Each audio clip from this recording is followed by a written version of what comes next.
Okay, let's dive right into this explainer. It starts off sounding like a modern true crime thriller, but it actually unravels into a completely bizarre 19th century medical mystery. Welcome to our deep dive into the Great New England Vampire Panic. Picture this. It's 1990 in Griswold, Connecticut, and some kids playing near a gravel mine stumble upon a decaying human skull. Naturally, the police tape the whole area off, totally suspecting they've got a local serial killer on their hands. But it wasn't until a state archaeologist got involved that they realized these bones were actually over a century old. Which brings us to Section 1, a macabre discovery, unearthing the Griswold grave. State archaeologist Nick Bellantoni quickly figured out this hillside was an old colonial-era farm cemetery. But as we're about to see, one specific burial stood out from all the rest in a truly chilling way. Take the case of burial number 4, a man in his 50s known only by the initials JB. While his skeletal feet were left in perfect anatomical position, the rest of him was completely desecrated. He had been beheaded, and his skull and thigh bones were arranged right on top of his ribs in a literal Jolly Roger motif. Think about that for a second. This wasn't just some random vandalism. Someone had deliberately dug up and rearranged this guy's skeleton about 5 years after he died, specifically breaking into his chest cavity. So the big question is, why? Well, a colleague asked the archaeologist one simple question. Ever heard of the Jewett City vampires? That single, startling question completely cracked the case wide open, yanking our story right out of a 1990 archaeological dig and throwing it straight back into the terrifying superstitions of the 1800s. Moving on to Section 2, the real vampire, unmasking the true killer. Because the actual monster stalking rural New England back then wasn't supernatural at all. It was a very real and very deadly disease. You have to remember that medical science at the time was virtually powerless. Rural families were left completely helpless as they watched tuberculosis, which they called consumption, sweep through their homes. It was an absolute nightmare, acting as the leading cause of death in the Northeast and responsible for almost a quarter of all mortality. That is a staggering number of people. And when you look at these gruesome symptoms, the way the body literally wastes away, the hacking, bloody cough, the deeply sunken eyes, you can start to see exactly why desperate people turn to the supernatural. To them, it looked like something invisible was literally draining the life and blood right out of their loved one. And this had a massive impact on the community. Just consider towns like Exeter, Rhode Island. The population plummeted from over 2,500 people down to under 1,000. Farms were just abandoned to the forest. The folks left behind were completely isolated, separated by miles of rocky terrain, and utterly terrified as, one by one, their neighbors fell ill. That brings us to Section 3, the tragedy of Mercy Brown, a family decimated.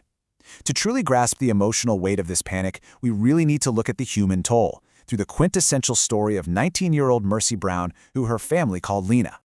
The Brown family went through a relentless, unimaginable cascade of grief. In less than a decade, the mother, a sister, and eventually young Mercy all perish from the disease, while her brother Edwin gets deathly ill. This rapid succession of deaths just relentlessly terrorized the family, which sets the stage for the extreme measures that happen next. Edwin had returned home in a dying condition. His desperate neighbors actually convinced his father to allow a truly macabre ritual to try and save him. They performed an impromptu autopsy right there in the graveyard. Now, because Mercy had died during the winter, her body was naturally somewhat preserved. Finding clotted blood in her heart, they removed it, burned it on a rock, and literally fed the ashes to her brother Edwin. Tragically, it was all for nothing. Edwin passed away less than 2 months later anyway. Which leads right into Section 4, desperation, not madness, the logic of the unthinkable.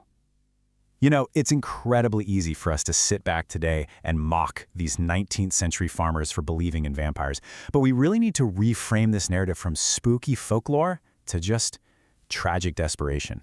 Folklorist Michael Bell really hits the nail on the head here. He points out that the folk system offered an alternative, a choice. These were rational people doing literally the only thing they felt they could. When the medical establishment's only advice for a terminal disease was drink brown sugar water or go horseback riding, families felt compelled to take drastic, unthinkable actions to protect their surviving children. What's fascinating is that this wasn't just a random act of chaos. It was a highly structured communal ritual, and it varied depending on where you lived. Up in Maine and Massachusetts, they opted for a simpler method, just flipping the body face down in the grave. But in places like Connecticut, Rhode Island, and Vermont, the ritual demanded the literal burning of the heart. It was a communal display to prove to everyone they were doing absolutely everything possible to stop the contagion. And finally, Section 5, From Folklore to Fiction, the Enduring Myth. Let's look at how these deeply local, desperate acts of grief eventually captured the world's imagination and totally shaped modern pop culture. Keep in mind, the late 1800s were an era of massive scientific flowering, so wealthy city dwellers reading the papers were absolutely baffled by this news. The story went viral, spreading from local Rhode Island papers all across the globe and sparking intense debate. It even reached the theatrical world, when an 1896 newspaper clipping made its way into the hands of a London stage manager who was touring the US at the time. That stage manager? It was none other than Bram Stoker. And the parallels between the real-life Mercy Brown and his fictional character Lucy in the novel Dracula are downright uncanny. I mean, both were consumptive-seeming teenagers subjected to gruesome exhumations overseen by medical doctors. Many scholars today actually believe Mercy's tragic story directly influenced Stoker's literary masterpiece.